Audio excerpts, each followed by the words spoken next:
I'm Amy Goodman with Nermeen Sheikh. Our guest is Noam Chomsky. Noam, if you could talk about Iran now and what the conflict in Syria means for Iran and what the U.S. could do to overall change the dynamics of the Middle East. Well, that's the crucial fact about Iran, which we should begin with, is that for the past 60 years, not a day has passed in which the U.S. has not been torturing Iranians. That's 60 years right now. Began with a military coup which overthrew the parliamentary regime in 1953, installed the Shah, a brutal dictator. Amnesty International described him as one of the worst, most extreme torturers in the world, year after year. When he was overthrown in 1979, the U.S. almost immediately turned to supporting Saddam Hussein in an assault against Iran, which killed hundreds of thousands of Iranians, used extensive use of chemical weapons. Of course, at the same time, Saddam attacked his Kurdish population with horrible chemical weapons attacks. The U.S. supported all of that. The Reagan administration even succeeded in preventing censure of Iraq. The United States essentially won the war against Iran by its support for Iraq. It immediately, Saddam Hussein was a favorite of the Reagan and first Bush administration to such an extent that George H.W. Bush, the first Bush, right after the war, 1989, invited Iraqi nuclear engineers to the United States for advanced training in nuclear weapons production. That's the country that had devastated Iran, a horrifying attack and war. Right after that, Iran was subjected to harsh sanctions, and it continues right until the moment. So we now have a 60-year record of torturing Iranians. We don't pay attention to it, but you can be sure that they do, with good reason. That's point number one. Why the assault against Iran? We're back to the mafia principle. In 1979, Iranians carried out an illegitimate act. They overthrew a tyrant that the United States had imposed and supported and moved on an independent path, not following U.S. orders. That conflicts with the mafia doctrine by which the world is pretty much ruled. Credibility must be maintained.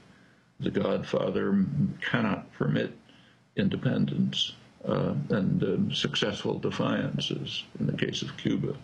So Iran has to be punished for that. The current pretext is that Iran has a nuclear weapons program. Well, the New York Times reports that Iran is developing nuclear weapons. U.S. intelligence, on the other hand, doesn't know. They say maybe they are. According to U.S. intelligence, its regular reports to Congress, if Iran is developing nuclear weapons, it would be part of their deterrent strategy. That is part of their strategy to defend themselves from external attack. As U.S. intelligence points out, Iran has very little ability to deploy force. It's low military expenditures, even by regional standards, but it does have a deterrent strategy, and with good reason. It's surrounded by nuclear powers, which are backed by the United States and have refused to sign the Non-Proliferation Treaty. The three of them, Israel, India, and Pakistan, all developed nuclear weapons with U.S. assistance. India and Israel continue to have substantial U.S. support for their nuclear weapons programs and other programs, such as the occupation of a part of Syria in violation of Security Council orders.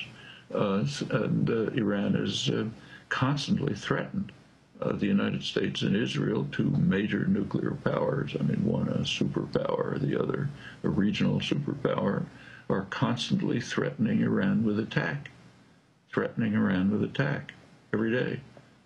Again, that's a violation of the UN Charter, which bans the threat or use of force, but the U.S. is self-immunized from international law, and its clients inherit that right. So Iran is under constant threat. It's surrounded by hostile nuclear states. And maybe is developing a deterrent capacity. We don't know. New York Times knows, but intelligence doesn't. That's the pretext. Is there anything you can do? We might ask ourselves, who the United States regards Iran as what's called the gravest threat to world peace. That was the press report after the presidential debate, final presidential debate on foreign policy, pretty accurately describing the consensus, the agreement between Obama and Romney on the threats in the Middle East. Iran is the greatest threat to world peace, greatest threat in the region, because of its nuclear programs. That's the U.S. position. What is the position of the world? Well, it's easy to find out. Most of the countries of the world belong to the non-aligned movement, which had, in fact, just had its regular meeting in Tehran, in Iran. And once again, it vigorously supported Iran's right to enrich uranium as a signer of the Non-Proliferation Treaty, unlike Israel and India. That's the non-aligned movement. And what about the Arab world? Well, in the Arab world, Iran is disliked, very severely disliked. That's tensions that go back many centuries. But it's not regarded as a threat. They don't like it, but they don't regard it as a threat. A very small percentage in the Arab world regard Iran as a threat, let alone the gravest threat to world peace. In the Arab world, they do recognize threats, serious threats, to the United States and Israel. That's shown by poll after poll, polls taken by the leading Western polling agencies. Here, the reporting is that the Arabs support the United States on Iran, but the reference is not to the Arab populations, which are considered irrelevant, but to the dictators. One of the most extreme dictatorships, and the most important one from the U.S. point of view, is Saudi Arabia. Saudi Arabia is the most extreme fundamentalist state in the world. It's also a missionary state. It's expending huge efforts, has been for many years, to disseminate its extremist Wahhabi Salafi version of Islam, all with U.S. backing. It's a dictatorship, no Arab Spring there. And the dictators there and in other Arab Emirates probably do support U.S. policy on Iran. And for the U.S. and U.S. media and U.S. commentary, it's enough for the dictators to support us. It doesn't matter what the population thinks. Well, that's the Arab world. And the same is true in the rest of the world. The obsession with Iran is a U.S. obsession, maybe draws in some of its allies. Final question about Iran is, what can you do about the alleged threat? Well, there are things that can be done. And so, for example, in 2010, there was a solution reached to the problem of Iranian nuclear programs. There was an agreement between Iran, Turkey, and Brazil for Iran to ship its all of its uranium resources to another country, to Turkey, for storage. It wouldn't develop, enrich uranium further. And in return, the West would provide Iran with the isotopes it needs for its nuclear, for its medical reactors. Okay, that was the deal. As soon as that deal was announced, it was bitterly condemned by President Obama, by the press, by Congress, harsh condemnations of Brazil, particularly in Turkey, for agreeing to this. and Obama quickly rushed through harsher sanctions. The Brazilian foreign minister was rather irritated by this, and he released to the press a letter from President Obama in which Obama had suggested exactly this program to Brazil. He obviously had suggested it on the assumption that Iran would never accept it, and then there'd be another propaganda point. Well, Iran did accept it, so therefore Brazil had to be, and Turkey had to be, harshly condemned and threatened, in fact, for implementing the policy that Obama had suggested. That could be reinstituted, maybe some modification of that. That would be one way to approach it. There's a much broader way. For years, since 1974. No, we have 2 minutes. Yeah. There has been a proposal since 1974 to establish a nuclear weapons-free zone in the region.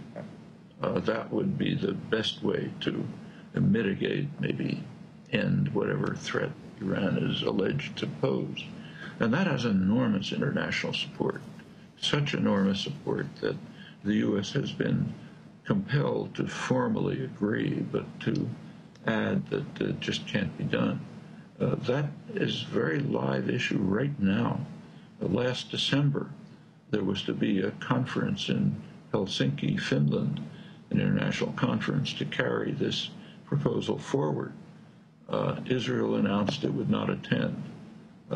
Iran announced early November that it would attend the conference with no conditions. At that point, Obama called off the conference. No Helsinki conference. The reason that the U.S. gave was verbatim, almost, the Israeli reason.